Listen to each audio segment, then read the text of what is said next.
Hello, my name is Matti Isohätälä from Finland Hätälä company, and I'm here to tell you about superchilling of salmon today.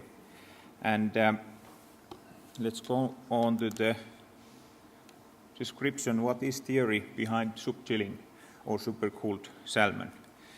And the technique is based on frozen raw material, frozen internal water as the cooling media instead of external ice. Cooling of fish is taken place under 0 degrees in supercooled temperature. So, and in theoretical terms, the subchilling means freezing 5 to 30% of the total water content of the fish.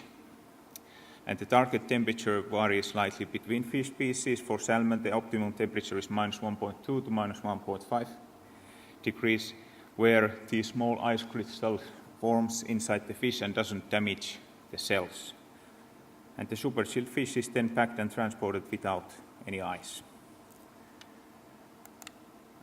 Here is one chart of the temperature gain comparing a super chilled and traditionally cooled salmon.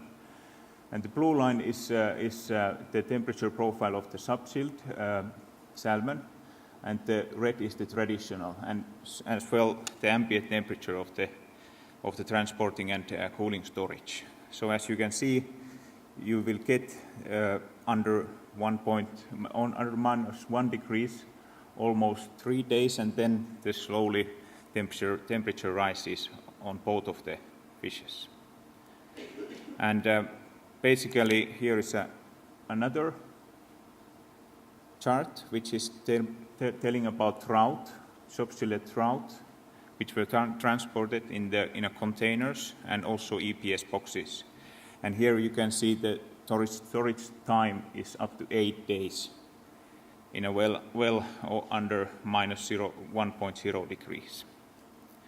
So here are the basic things, and I would like to state a few comments about the history and how is the fish production and system has been evolving. And this picture is taken year 1938. My grandfather is there selling fish in the Saluhallen marketplace in Oulu.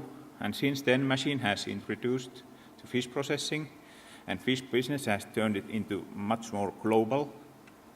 And we need faster processes and same time much more better hygienic controls. And however, the cooling to near ice temperature 0 to 3 degrees has introduced itself, and it's almost everywhere in use. And it has only been arguably about 10 to 20 years, in fact. And during this time, there has not been no major new technology to improve the shelf life, adding value, lower transportation costs, and better shelf life for the fresh fish. So once again, when we go to this super chilled salmon, what kind of benefits you would have in your field? If you are doing fresh salmon, here you can, for example, secure better logistics chain with no temperature abuse on the way. You can transport the fish in tubs, which is about 400 kilos with no EPS included at all. The super chilled salmon is very well capable of in transportation in the tubs. And for example, the stores, because we are now focusing into the end user applications.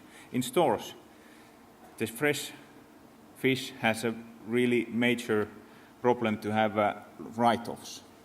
And if it's super chilled salmon, you will have less write-offs because you have up to 4 days better freshness.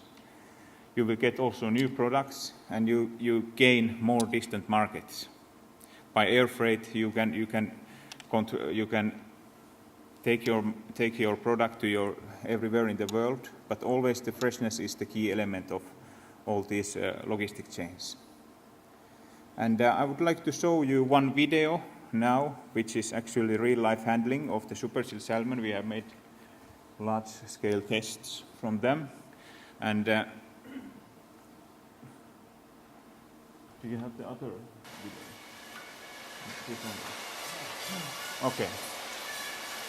All right, here is the fish is being filleted. This is 5 to 6 kilo salmon from north of Norway, Superchilling, and you can see that the machines, what we have experienced, we have been driving about 25 to 30 tons in total of the fishes, and it has been really well.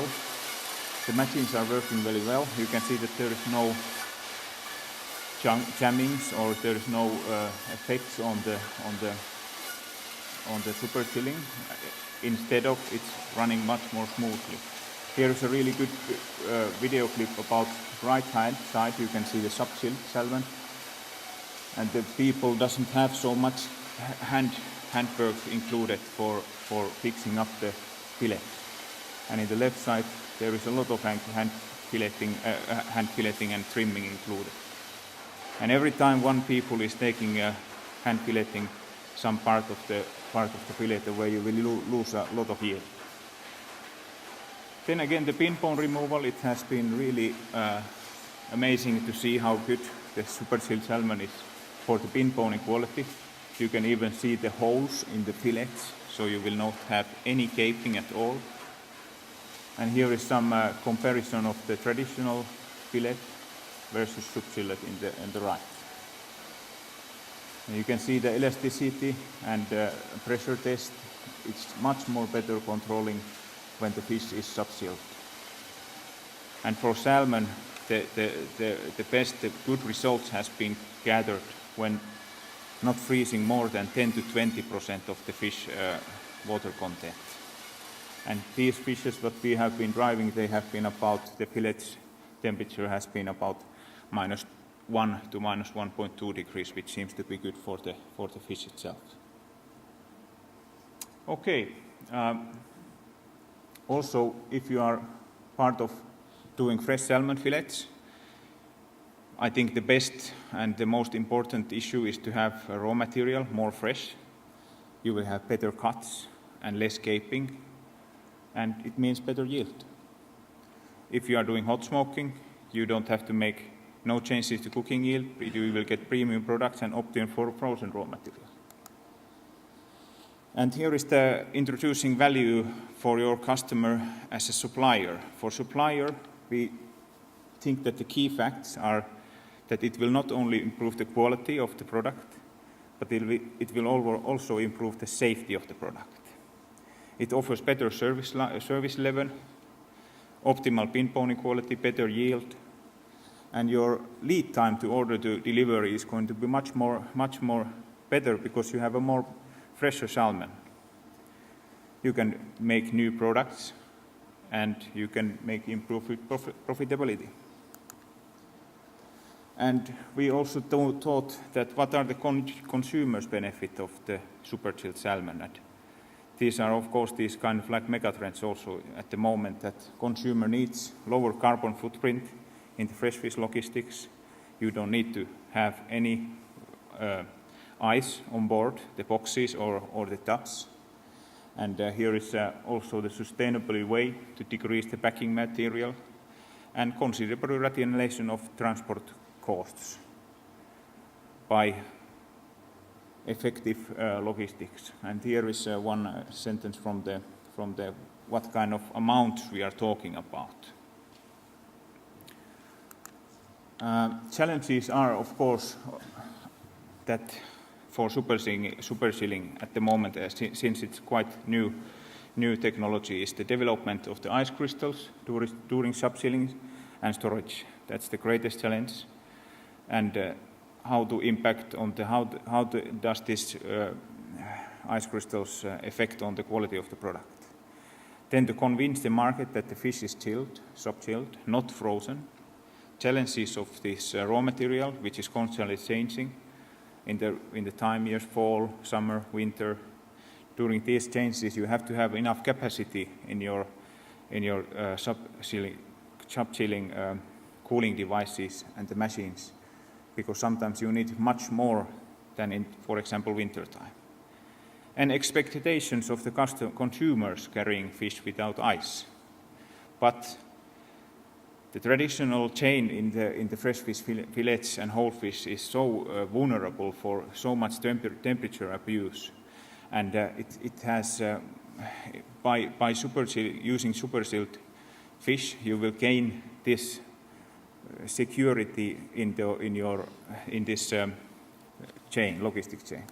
Here are some pictures of the products and capings and temperature checks, and I don't have any more time, so you can also see this Superchilling of fish report, which is made by Matti's Nordic Innovation and 8 different firms. It has a really good information about this technology. Thank you.